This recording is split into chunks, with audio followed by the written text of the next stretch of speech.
बड़े भाग मानुष तन पाया, सुर दुर्लभ सब ग्रंथन गाया। कहते हैं कि बड़े सौभाग्य से ये मनुष्य शरीर मिलता है और सुर दुर्लभ। सुर किसको कहते हैं? देवता को। जैसे चांद, सूरज, तारे, ग्रह, ये सब देव हैं, देवता हैं। ये सबको सुख देते हैं। सूरज निकलता है तो गर्मी मिलती है, खाना पैदा होता है सब। सूर्य ना निकले तो कुछ पैदा नहीं हो धरती पे। तो ये सुख देने वाले को देवता कहते हैं।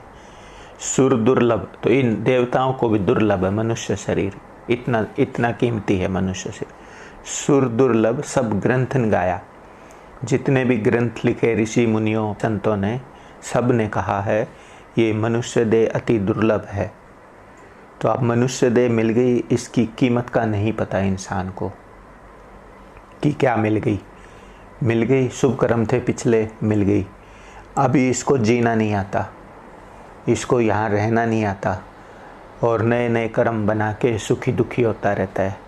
तो आज के सत्संग में ये बताऊंगा कि ये संसार में मनुष्य की देह में आके कैसे रहना है, कैसे जीना है, सुंदर जीवन कैसे जीना है। क्योंकि अगर जीवन में शांति नहीं है तो फिर कितना ही धन हो, कितने ही मकान हो, कितना ही पद हो, उसको सुख नहीं मिलेगा, दुखी रहेगा, भटकता फिरेगा। एक शब्द से शुरुआत करता हूँ। दाता दयाल का शब्द है, ऐ मेरे प्यारे भाई देखो संभल के चलना। दाता दयाल जी लिखते हैं, ऐ मेरे प्यारे भाई, यह मनुष्य मेरे भाई, देखो संभल के चलना। मतलब ऐसे मन मर्जी से मत चलना, इस संसार में बड़ा संभल के चलना। अगर सुख चाहते हो तो बड़ा सोच समझ कर चलना, नहीं तो दुखी हो जाओगे। खोटे न कर्म करना, खोटी न बात कहना। आगे कहते हैं खोटे न कर्म करना। खोटे मतलब घटिया, बुरे कर्म, नेगेटिव। खोटे कर्म करोगे तो तकलीफ़ होगी, तो खोटे कर्म मत करना। कैसे? हम बड़ों की बेइज्जती करते हैं, बड़ों का अपमान करते हैं, ये खोटा कर्म है। किसी को बुरा शब्द कहते हैं, खोटा कर्म है। किसी के लिए ईर्ष्या द्वेष नफरत से सोचते हैं तो ये खोटा कर्म है। और काम क्रोध लोभ मोह की अति खोटा कर्म है। तो ये क्या कह रहे हैं? खोटे न कर्म करना।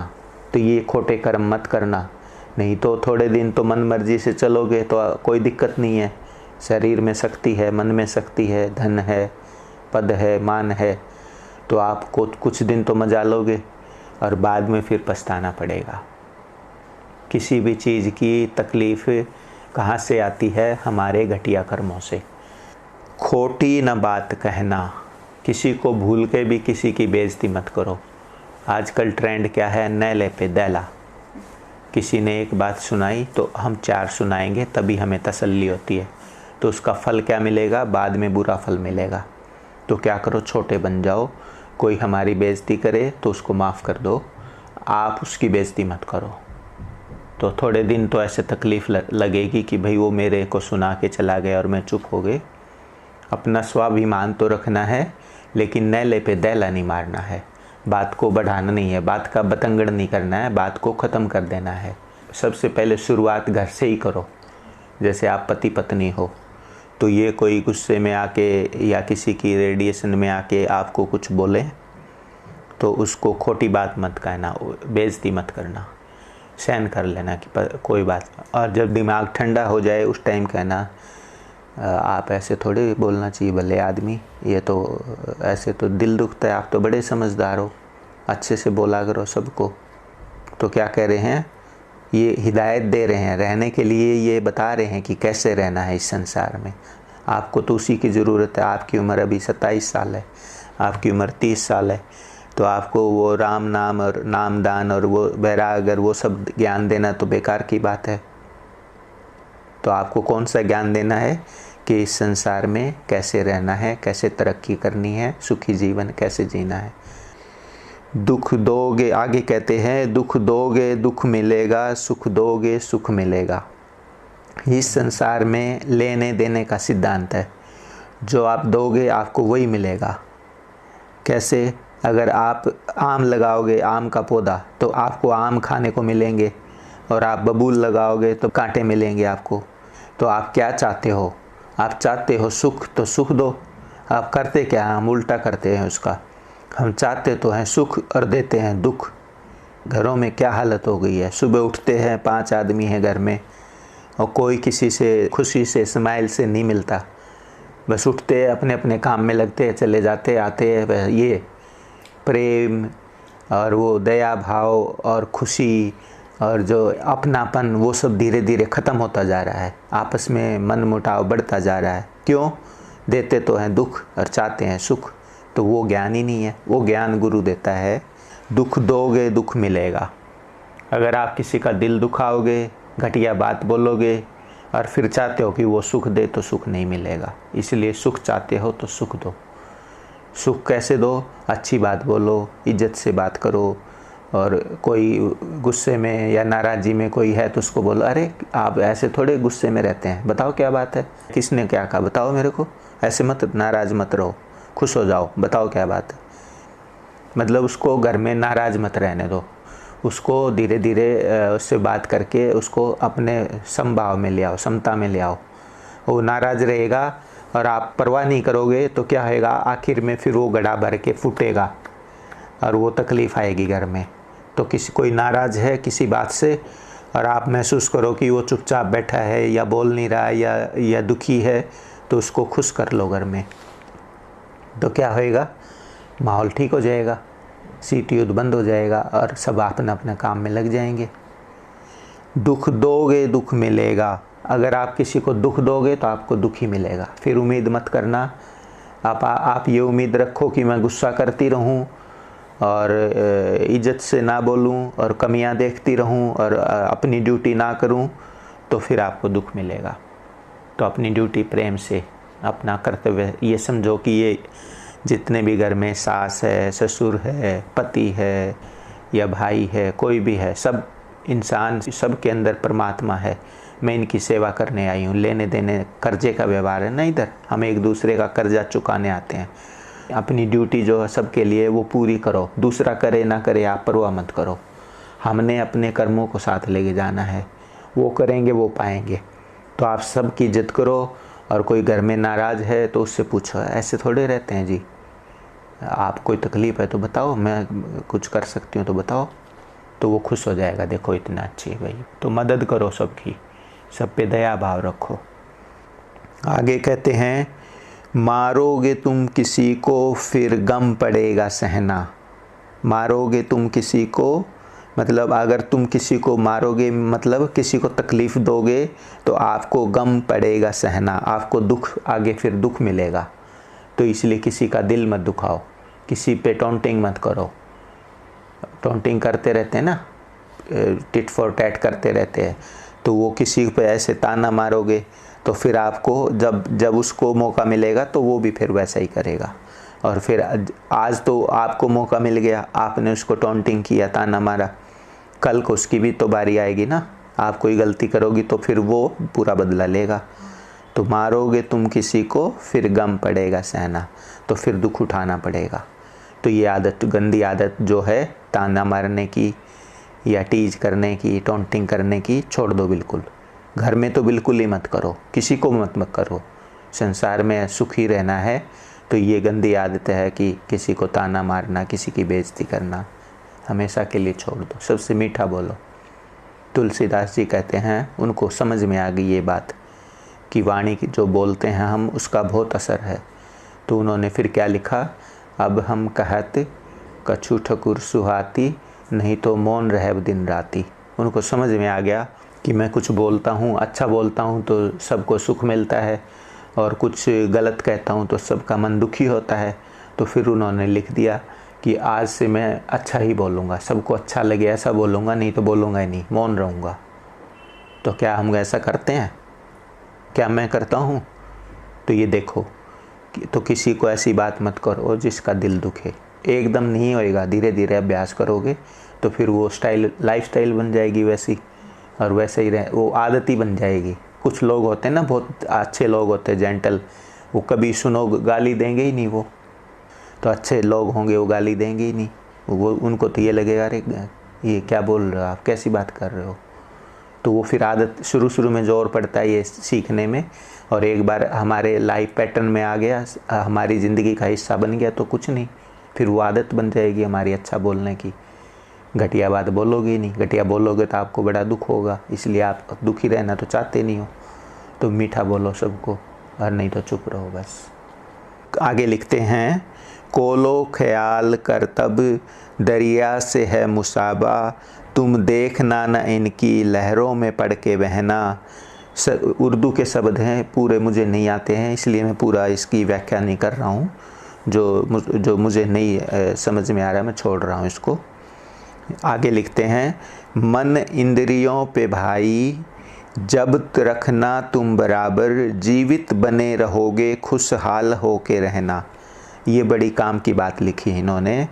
मन और इंद्रियों पे भाई जब्त रखना तुम बराबर, ये कहते हैं अपने मन पे कंट्रोल रखना। ऐसा नहीं है कि मन में जो आया वो कर लिया, मन में आई ये खा लिया वो खा लिया, चाहे वो शरीर को कुछ सूट करे ना करे, शरीर को कुछ पौष्टिकता दे ना दे, आप खा रहे हो बस स्वाद के लिए, सिर्फ स्वाद के चक्कर में मन में आया खा लिया, ऐसे नहीं। शराब पी ली, मांस खा लिया, ये सब बहुत शरीर को बर्बाद कर देंगे बाद में आगे चल के।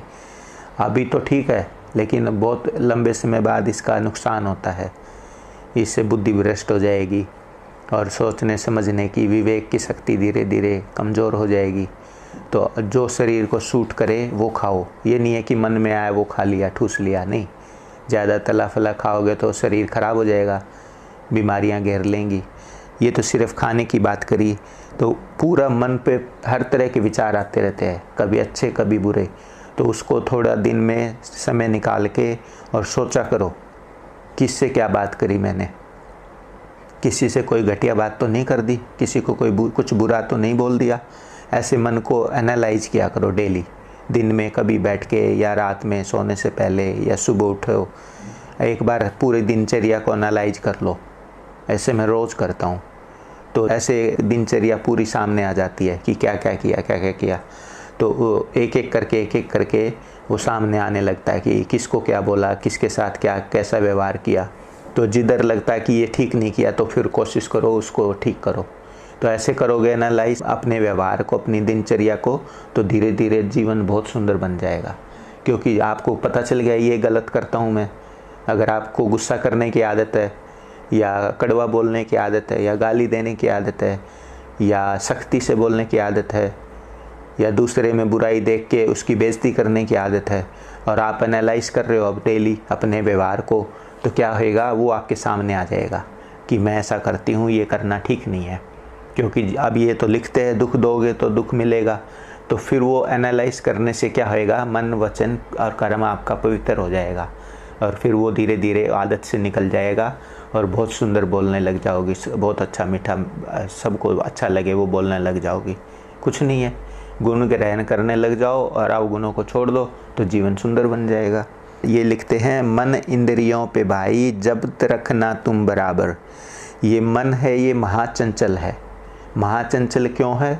दो कारण हैं। एक तो कामुकता की वजह से शक्ति खो देते हैं हम, तो जो कमज़ोर होगा वो ज़्यादा इधर फड़फड़ाता है, भागता है इधर उधर, तो ये मन हमारा फड़फड़ाता है। कलयुग में आज के समय में हम कामुकता खो देते हैं, तो वो उससे ये मन कमज़ोर हो गया है।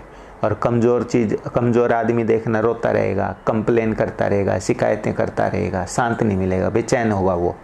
और बेचैन आदमी को सुख शांति नहीं नसीब होती है, वो हमेशा कमियां देख के और शिकायतें करता रहता है, ये ख़राब है जी, वो ख़राब है जी, ये है वो। अरे भाई तू जो तेरे से होता वो कर ले, लेकिन उसकी आदत है उसकी चुगली करना, इसकी चुगली करना। ये एक तो ये कारण है हमारा, और दूसरा है अज्ञान की वजह से।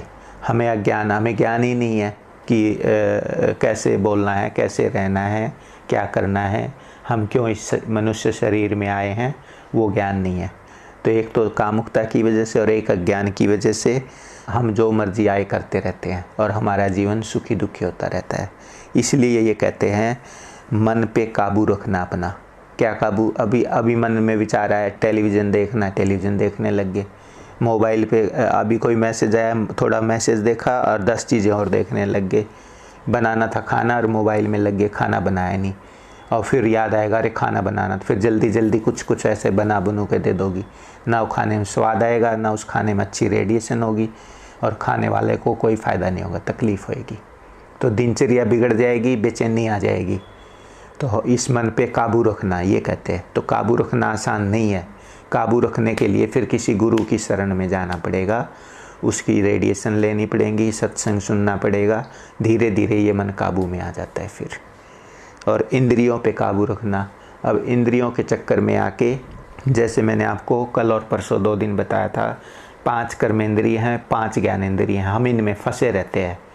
जैसे अब आप जीभ का स्वाद में बहुत चटपटा खाती हो, तो चटपटा खाओ खूब, बाद में जब 35-40 की हो जाओगी तो फिर वो पता चलेगा। फिर अभी जो चटपटी मिर्ची और ये सब तीखा खाती हो, अभी तो मज़ा आ रहा है खाने में, और बाद में फिर वो तीखे की बजाय वो दवाइयाँ खानी पड़ेंगी।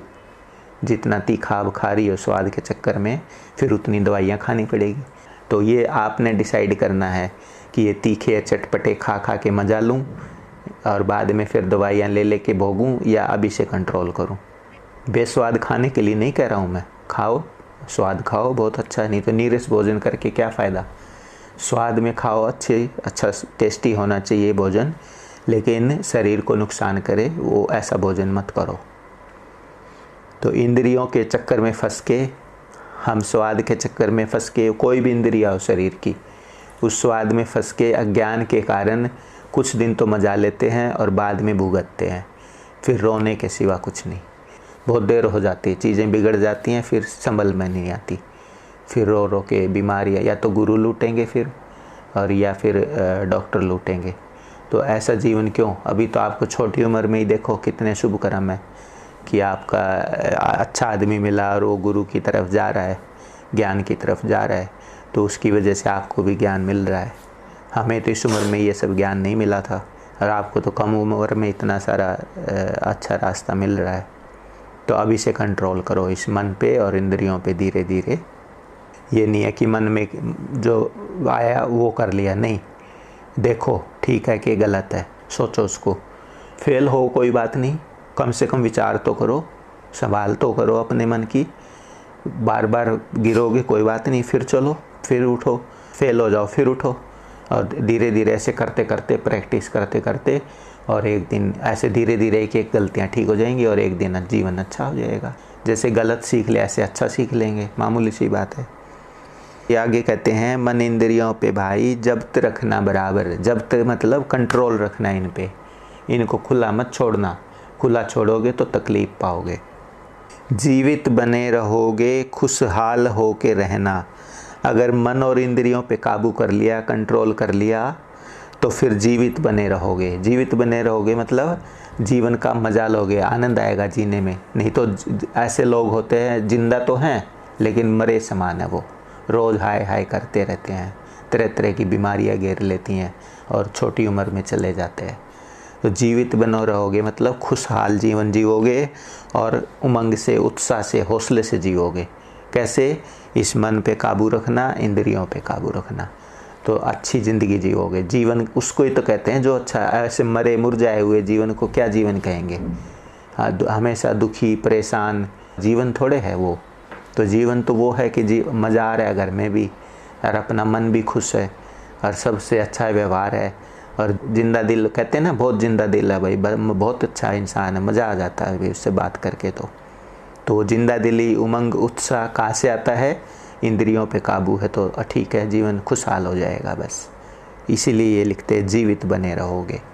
आगे लिखते हैं, अपनी नसक रखना तुम आसमां पे हरदम, आत्म स्वरूप रहकर संसार में विचरना। इसका जो मुझे अर्थ समझ में आया वो ये है कि अपनी नसक रखना तुम आसमां पे हरदम, मतलब अपनी दृष्टि ऊंची रखना। इंसान की गति क्या होती है? या तो वो तरक्की करेगा और या वो अपना नुकसान करेगा, विनाश की तरफ जाएगा, एक जगह नहीं रुक सकता। अगर वो ऊंचे ख्याल रखेगा, ऊंची दृष्टि रखेगा, अच्छे ख्याल रखेगा तो उसकी तरक्की होती चली जाएगी, नहीं तो गिरेगा। तो हमेशा अपने ख्याल, अपने विचार अच्छे रखना। हमेशा टारगेट अच्छा रखना, ऑब्जेक्टिव अच्छा रखना कि मैंने बहुत धन कमाना है और मैंने बड़ा खुश रहना है, मैंने अच्छी सेहत रखनी है और दुनिया में बहुत अच्छा नाम करना है अपना, अपने परिवार का, बहुत अच्छे बच्चे पैदा करने हैं, उनको अच्छा इंसान बनाना है। हो ना हो परवाह मत करो, होना तो वही है जो आपके कर्म में लिखा है, लेकिन अपनी दृष्टि ऊंची रखना, तो उससे क्या होएगा, गिरोगी नहीं, तरक्की होएगी ऊपर की तरफ। और ये ऊंची दृष्टि नहीं करोगी तो फिर क्या होएगा, धीरे धीरे धीरे धीरे मन के इंद्रियों के चक्कर में फंस के जीवन बर्बाद हो जाएगा। इसलिए कहते हैं ये अपनी आसमां पे रखना अपनी नज़र को हमेशा, मतलब अपनी दृष्टि को ऊंची रखना, किसी के घटिया विचारों को कि किसी के घटिया कर्मों पे नज़र ही मत रखना। आत्म स्वरूप रह के संसार में विचरना, इस संसार में कैसे रहना, आत्म स्वरूप होकर। आत्म स्वरूप क्या है ये समझो पहले। हमारे इस ह्यूमन बॉडी के अंदर 4 चीज़ें हैं, शरीर, मन, आत्मा और सुरत। तो संतों ने जो ईश्वर अंश है उसको सुरत कहा है, सुरत का नाम दिया है। सनातन उसमें आत्मा कहते थे, तो आत्मा को संतों ने कहा ये तो सफ़ेद रंग का प्रकाश है। आत्म स्वरूप को समझो कि वो आत्म स्वरूप है क्या।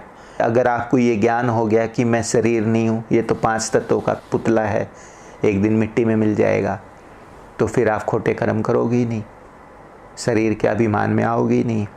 और आपको ये पता चल जाए ये मन है, ये तो सुना हुआ, देखा हुआ, पढ़ा हुआ, वो जो संस्कार लिए हुए हैं वो है, कुछ नहीं है, सत्यता है नहीं, माया है, तो सपना है, तो उन विचारों में नहीं फंसोगी फिर।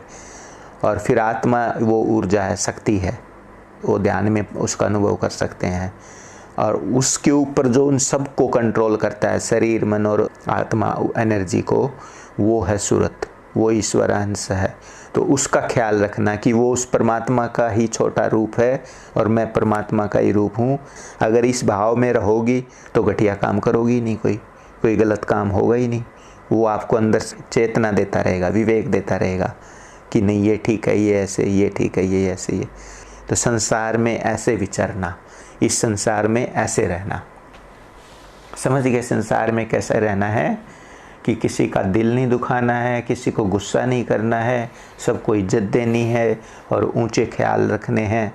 ऐसा करोगी और मन और इंद्रियों पे काबू रखोगी तो ये ज़िंदगी बहुत सुंदर बन जाएगी।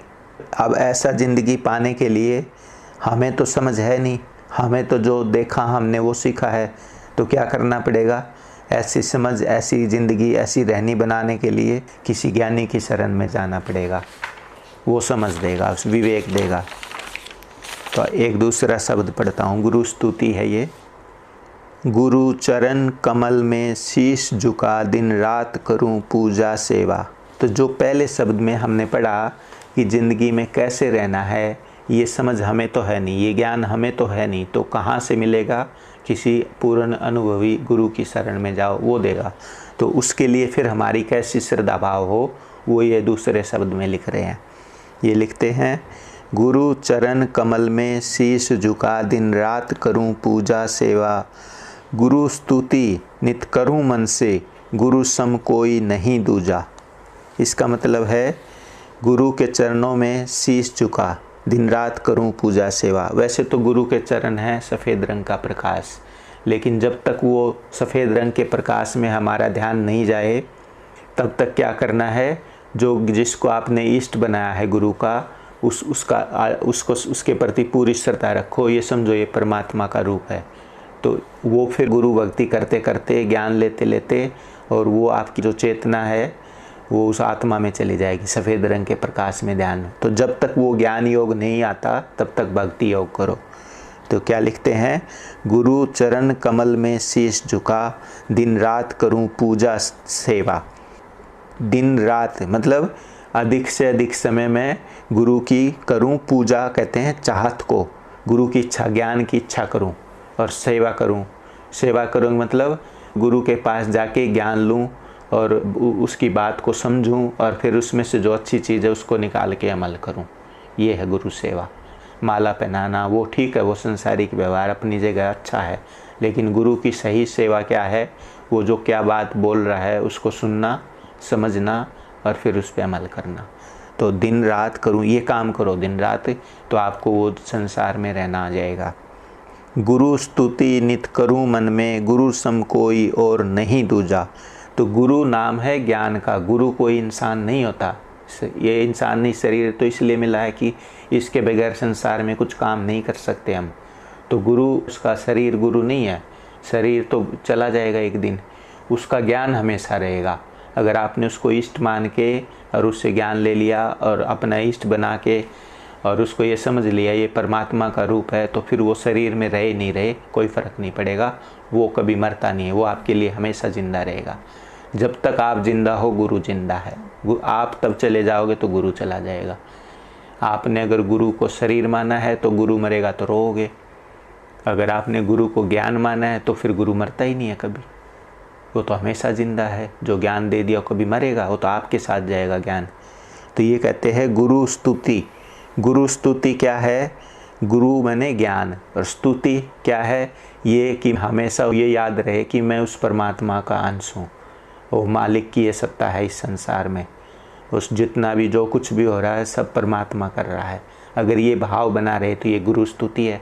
अगर आपको ये याद रहे कि वो परमात्मा है, इस संसार को चला रहा है और मैं उसका छोटा सा अंश हूँ और उसके हाथों में खेल रही हूँ, कठपुतली हूँ, और ऐसे करते करते क्या होएगा, बहुत अच्छा जीवन बन जाएगा। जितने भी घटिया कर्म हैं सब छूट जाएंगे, अच्छे अच्छे विचार हो जाएंगे। ये गुरु स्तुति है। तो ये कह रहे हैं कि गुरु स्तुति करूँ नित मन में, गुरु सम कोई और नहीं दूजा। मैंने बताया आपको गुरु मतलब ज्ञान। तो कह रहे हैं कि हमेशा गुरु स्तुति करूं मन में, अपने मन में हमेशा ये याद रखूं कि वो परमात्मा का ही खेल है ये सब, और गुरु सम और नहीं कोई दूजा, कि गुरु के समान, ज्ञान के समान कुछ नहीं है। क्योंकि ज्ञान से आपको सुख मिलेगा, ज्ञान से आपको शांति मिलेगी। अभी सांसारिक चीज़ें हैं, जैसे पति है तो पति सुख देता है, इसमें कोई डाउट नहीं है, लेकिन कभी पति दिल भी दुखाएगा, फिर क्या करोगी? और ज्ञान हो गया तो फिर कोई तकलीफ़ नहीं है। कोई आए धन नहीं आए, धन आज है कल चला जाएगा तो फिर रोगी नहीं। और आपने ज्ञान ले लिया तो आपको सब समझ में आ जाएगा कि मेरे साथ जो कुछ हो रहा है सब मेरे ही कर्मों का फल है। तो फिर आपको तकलीफ़ तो आएगी, वो रहेगी नहीं। आप ज्ञान से उसको छोड़ दोगी, काट दोगी उस कर्म को, और ज़्यादा हाय हाय नहीं करोगी। समता के मन, शरीर, मन, आत्मा, सूरत सब समता के भाव में आ जाएंगे धीरे धीरे ज्ञान से। तो गुरु से बड़ा कुछ नहीं, गुरु मतलब ज्ञान, ज्ञान से बड़ा कुछ नहीं। जिसको ज्ञान मिल गया उसका जीवन सुंदर हो जाएगा। आगे लिखते हैं, गुरुदेव दयाल ने की जो दया, भव सिंधु से पार किया मुझको, नहीं वार रहा नहीं पार रहा, सब भांति अपार किया मुझको। तो ये कहते हैं गुरुदेव दयाल ने की जो दया, जो बाहर का आपने गुरु इष्ट बनाया था उसने इतनी दया की, ऐसी दया की कि भव सिंधु, इस संसार से पार कर दिया मुझे। भव सिंधु है क्या वो समझो।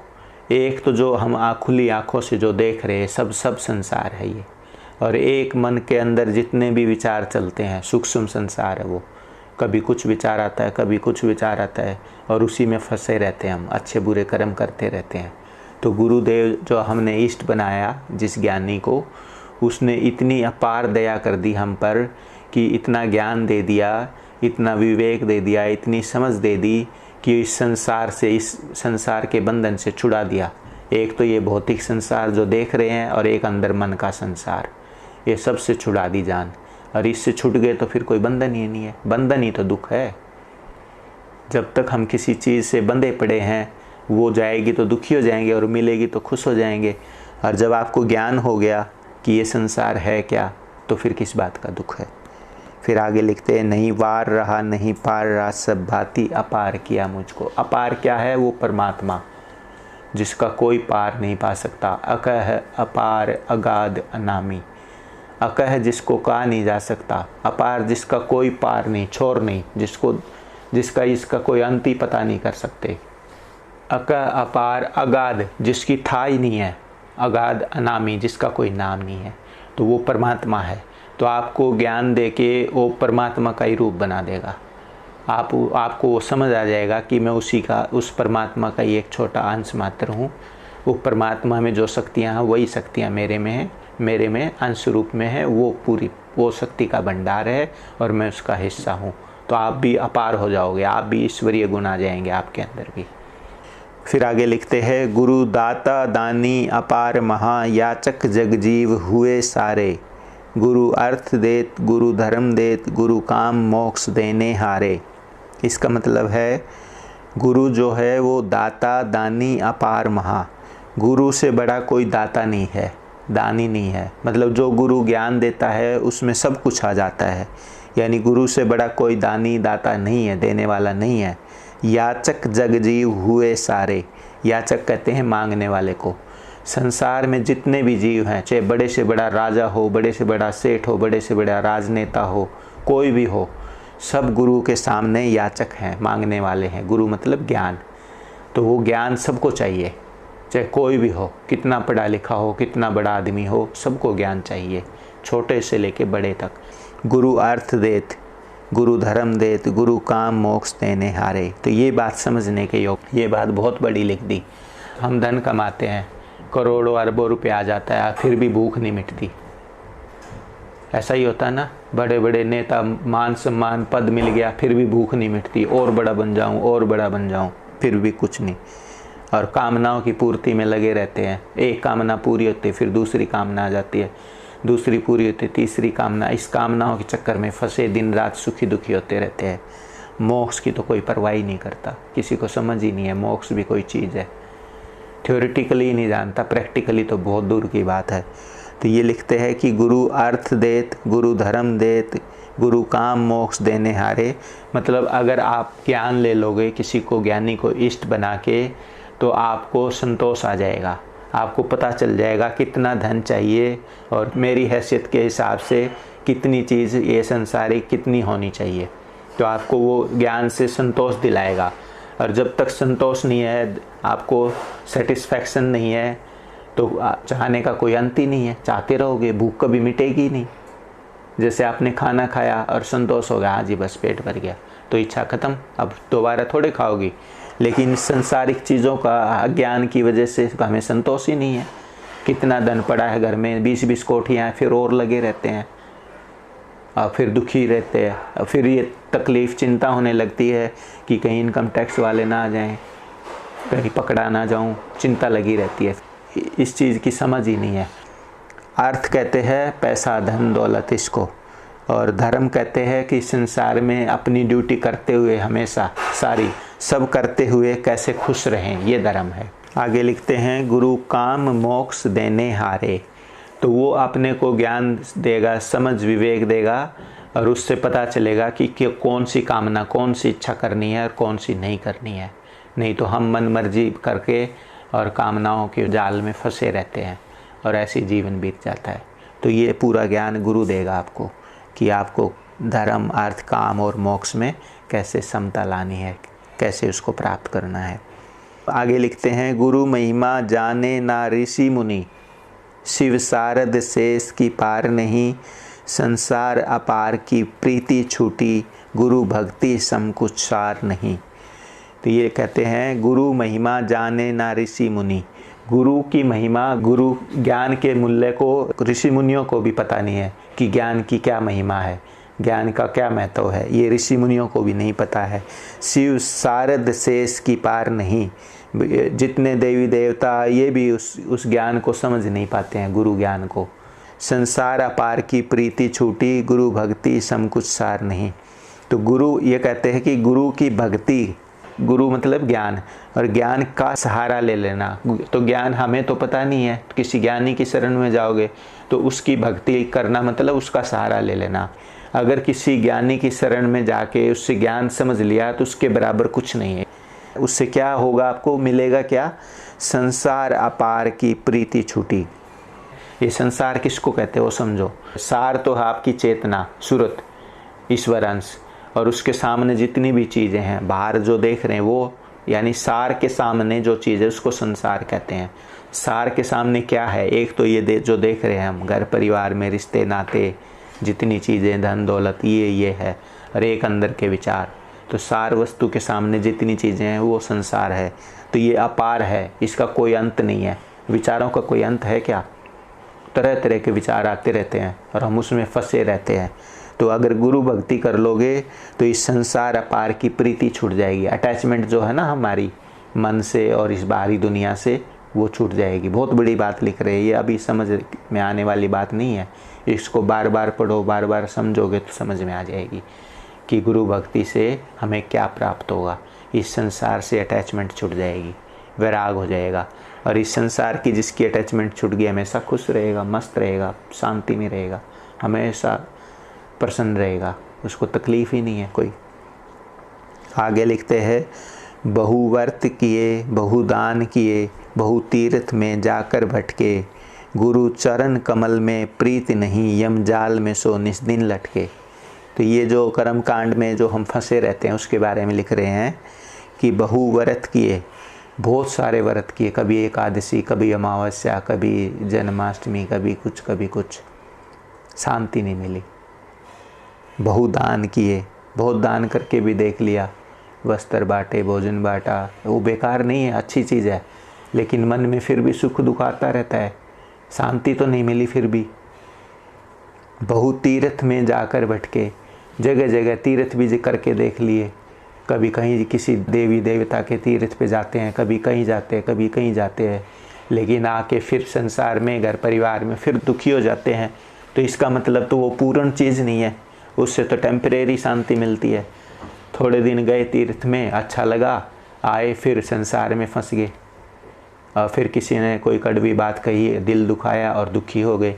तो वो इलाज तो नहीं हुआ ना। इलाज तो वो है कि दवाई ली और बीमारी ठीक हो जाए। तो वो समझ आने के बाद ये लिखते हैं कि बहुव्रत किए बहुदान दिए, बहुत सारे व्रत भी किए, बहुत सारे दान भी दिए, बहुत तीर्थ भी किए, लेकिन शांति नहीं मिली। तो आगे लिखते हैं, गुरु चरण कमल में प्रीत नहीं, यानी गुरु चरण कहते हैं सफ़ेद रंग के प्रकाश में ध्यान करने को, उसको गुरु चरण कमल। तो सफ़ेद रंग के प्रकाश में ध्यान वही करेगा जो इस शरीर की समाधि लग जाए, शरीर की जो इंद्रियों के भावों से निकल जाए और मन के विचारों से निकल जाए। अभी क्या होता है, मन में विचार आता है और हम शरीर में आके कोई ना कोई काम करते हैं या मन में सोचते रहते हैं और सुखी दुखी होते रहते हैं। तो ये शरीर और मन में फंसी हुई है हमारी आत्मा, सूरत। तो वो सूरत को शरीर और मन से निकाल के शरीर की समाधि लगानी पड़ेगी, फिर मन की समाधि लगानी पड़ेगी, यानी इस मन के जाल से निकलना पड़ेगा। तो ज्ञान में जीवन हो जाएगा और सफ़ेद रंग का प्रकाश आ जाएगा। यहाँ पे ध्यान करोगे बावर गुफा और सतलोक में, तो सफ़ेद रंग का प्रकाश मिलेगा आपको वहाँ पे ध्यान में। तो उससे क्या होएगा, वहाँ पे हमेशा प्लेजर, आनंद ही आनंद है, वहाँ पे दुख नाम की चीज़ ही नहीं है, मस्त रहता है। और वो 10 मिनट भी और सफ़ेद रंग के प्रकाश का ध्यान करोगे तो पूरा दिन खुशी, उमंग, हौसला, पूरा दिन स्माइलिंग फेस रहेगा, नाराज़गी, दुख नहीं आएगा। कोई कड़वी भी बात करेगा, कोई बात नहीं, ऐसे मस्त बेपरवाह रहोगे, बिल्कुल स्माइलिंग फेस रहेगा पूरा दिन। हाँ जी बताओ कि क्या बात है, क्या काम है, लाओ मैं कर देती हूँ। अच्छा ये काम है, कोई ज़रा सी बात कर देते, कोई समस्या है, लाओ कर देते हैं, क्या बात है, हो जाएगा, घबराने क्या, चिंता क्यों करते हो। ऐसे हल्का जीवन रहेगा। तो गुरु चरण कमल में प्रीत नहीं, जिसकी गुरु चरण कमल में प्रीत नहीं, पहले तो गुरु बाहर के गुरु जिसको इष्ट बनाया उससे प्रीत रखनी पड़ेगी, और फिर उससे ज्ञान लेके फिर अंदर जो गुरु चरण है हमारे सफ़ेद रंग का प्रकाश, उसमें प्रीत हो जाएगी। तो कोई सुख दुख है ही नहीं, हमेशा आनंद ही आनंद है। लेकिन हम क्या करते हैं, ना तो बाहर के गुरु से प्रेम करते हैं और ना अंदर का गुरु मिलता है, और हम दुखी होते रहते हैं। गुरु ज्ञान ना लेने से क्या होगा, यम जाल में सो निस दिन लटके, निस दिन कहते हैं रात और दिन, और यम जाल, यम किसको कहते हैं, तकलीफ, दुख, नरक, नरक मतलब दुख, और यम मतलब जैसे एक तो दिन में यम सताता है कि हम बुरे बुरे विचार सोचते हैं, दुखी रहते हैं, और एक सपने में भी यम सताता है, बुरे बुरे सपने आते हैं और हम दुखी होते हैं। वो कभी पानी में डूब गया, कभी कुत्ते ने काट लिया, कभी सांप ने काट लिया, कभी लड़ाई हो गई सपने में किसी से। तो जब तक ये सूरत हमारी इस शरीर और मन में फंसी हुई है, तो जागृत अवस्था में और स्वप्न अवस्था में हमें चैन नहीं मिलता। इसको यमराज कहते हैं। ये यमराज दुख का नाम है, हमें तकलीफ़ जो होती रहती है संसारिक, वो उसका नाम है ये यमराज। तो दिन रात वो उसमें फंसा रहता है, मतलब उसको चैन नहीं है। तो उससे छूटना है तो क्या करो, किसी बाहरी गुरु से ज्ञान लेके और इस मन के चक्कर से निकल जाओ, और जब मन के चक्कर से निकल जाओगे तो क्या करोगे, अपने काम के जो विचार आएंगे, सुंदर सुंदर विचार, उसको पकड़ो, काम करो। जैसे आपने व्यापार करना है, अभी कोई काम धंधा करना है, तो वो विचार मन में आए तो वो उस पर विचार करो, बार बार विचार करो, कर्म बन जाएगा। और क्योंकि आपका सुंदर कर्म है धन कमाने का या नौकरी पाने का, तो आपका वो वैसा कर्म है तो वैसा फल मिलेगा। आप ज्ञान से सुंदर सुंदर विचार रखने लग जाओगे, घटिया विचारों को छोड़ दोगे, तो इससे क्या होगा, फल क्या मिलेगा, इससे यम जाल से निकल जाओगे।